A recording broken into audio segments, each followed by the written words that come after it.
Do you ever get so busy with work that you wish you could just open your front door and immediately transport to a beach? Well, Booking.com helped me do it, in miniature. I love when a brand reaches out to me with a fun idea and trusts me enough to let me run with it. As a miniature artist and someone who is already so infatuated with escapism in art, I thought what better way to combine my storytelling with the ease of using Booking.com than to make a miniature short film about a girl that is so consumed with work that her house literally uproots itself, flies through the air, and lands on a beach. And they ate it up, I think. But let's get into the making of, because this was such a fun one. So I love building miniature rooms, and for this I wanted a lot of depth at the front so I could cram the place with a ton of little details and clutter. This is a lived-in home office, and our girl is a bit of a clutter bug, okay? Stacks of documents, sticky notes everywhere, emails, calls, messages constantly coming in. Speaking of which, I actually needed voicemails for this, so I asked my friends to send me some unhinged voice notes. They did not disappoint. So I gave the room a quaint, modern aesthetic, but still messy and realistic in style. Realistic being that this is probably the only house that any of us can afford in this economy, which is why we should honestly all just, I don't know, book a trip and travel.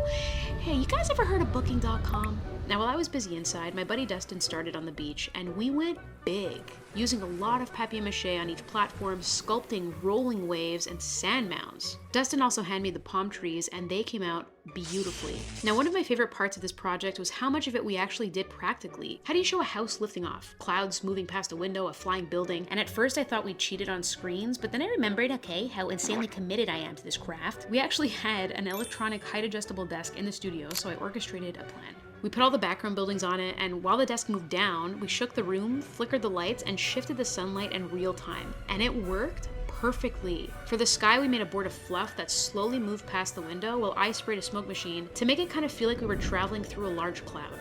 Then I flew a tiny blue house on a green screen as a little Easter egg to myself, because when I started making miniatures in my parents' basement, my mom actually helped me film things like this. It's wild to think how far I've come and traveled. Say, have you guys ever heard of Booking.com? Anyway, nothing could have prepared me for how beautiful the beach turned out. The sky, the sun, the water, the trees. I want to go to there.